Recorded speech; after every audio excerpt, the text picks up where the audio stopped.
I want to talk about my new B truck. I picked this up about 2 weeks ago. I drove an hour and a half. I towed a trailer. I found this on Marketplace on Facebook. Truck started nice. He put new parts on it. Wouldn't let me take it for a drive. He said it wasn't legal for the road, so I didn't put up much of an argument. So I liked the truck. He had worked on it, spent some money on it. Said he bought another truck, so that's why he was selling this.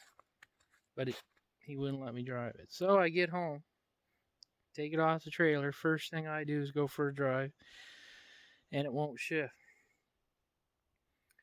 So the next day, I crawl under the truck, and I can see that he had the transmission cross member out. Transmission pan was now leaking. Looked like a new gasket. So I didn't know what to think. It's an older truck, so I started the research online. I realized I could pull the codes. So I took the codes, and there was 9 codes come up, and it was all transmission and then a couple others. So hit the forms. The forms say the solenoid pack. I look at the wires. The wires are the plug is broke that plugs into the transmission. So I pull that plug. It's full of oil, so there's a obvious short there. So I cleaned that connection, washed it out, plugged it back in, run the codes. I went from 9 codes to 3 codes. Went for a drive, still doesn't shift right. So then the speedometer controls it tells the computer how fast you're going and when to shift. So there was a code for that. I just happened to have a speedometer in my father's junkyard, so I put that in, changed that speedometer, and it took that code away, but again, it didn't shift right.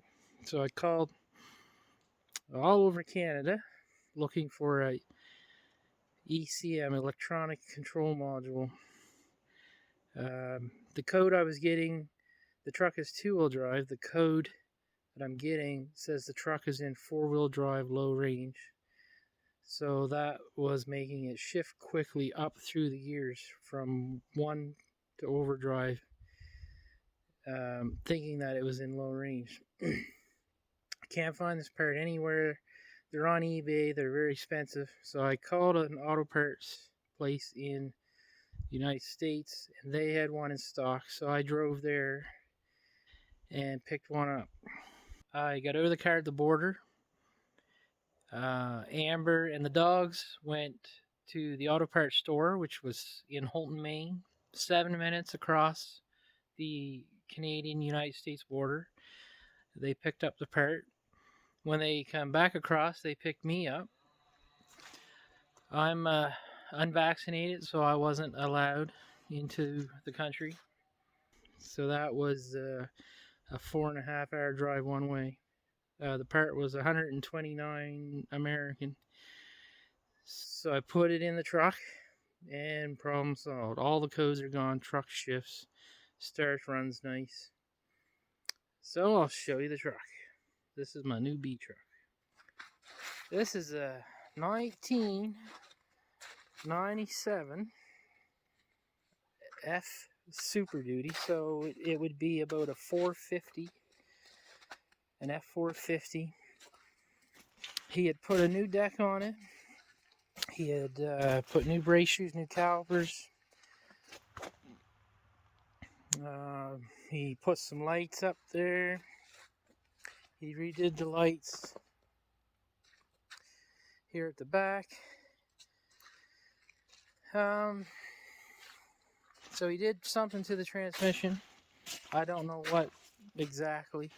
I know it looked like the cross members out and the oil was changed, but it starts good. It now drives good. So it's time to do the other things it needs. I noticed that it needs gas tank straps, and I got to fix the leak. There's a frost plug that needs fixed. Transmission leak. I will fix the antifreeze and the transmission leak. And he put new tires on the front. Those are really good tires. Brand new.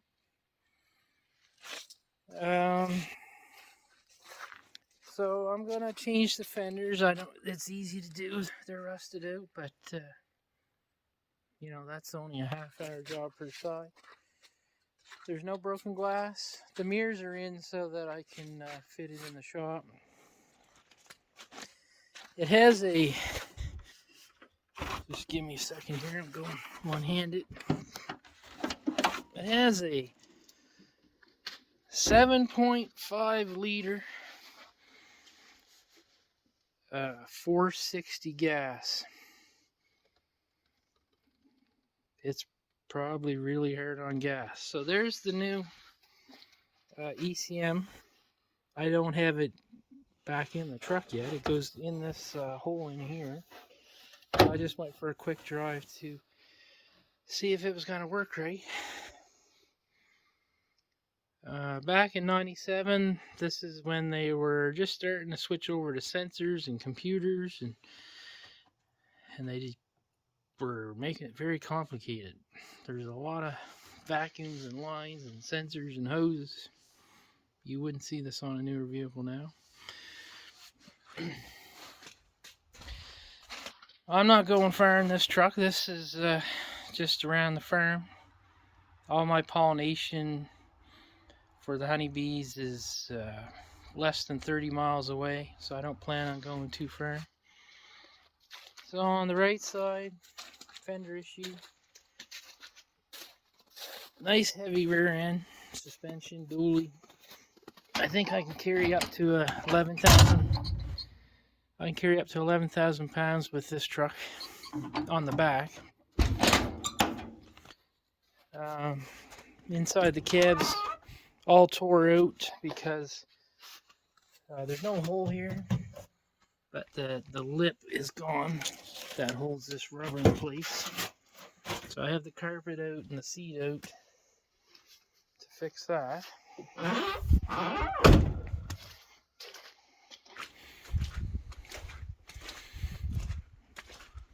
And on this side,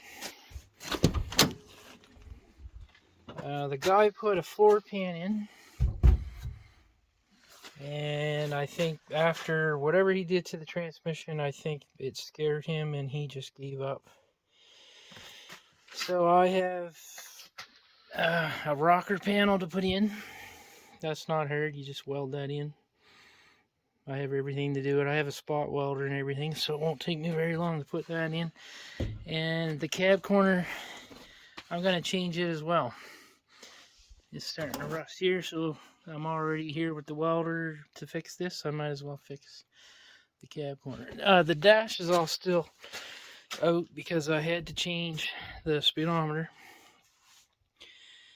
And I was pretty excited. I've had this truck 2 weeks trying to figure out what's wrong with it, so I wanted to go for a drive.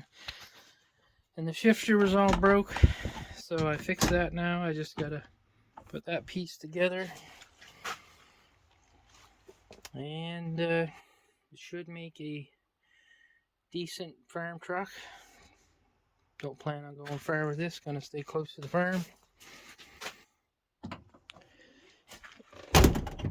So I bought someone else's problems, but they weren't big problems. I'll start this 460 up. It sounds like it's easy on gas. Starts right up. Truck sounds good. He tried to fix the exhaust and didn't do it perfectly, so it's still a little loud. Listen to that motor.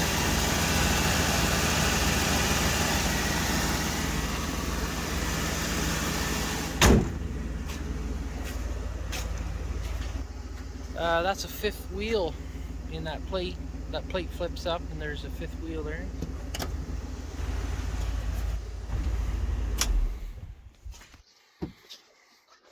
So that should make a good B truck. I'm gonna just haul sugar and loader, trailer, but I'm not going far. And the last time this truck was on the road was 2015. But we'll make it work.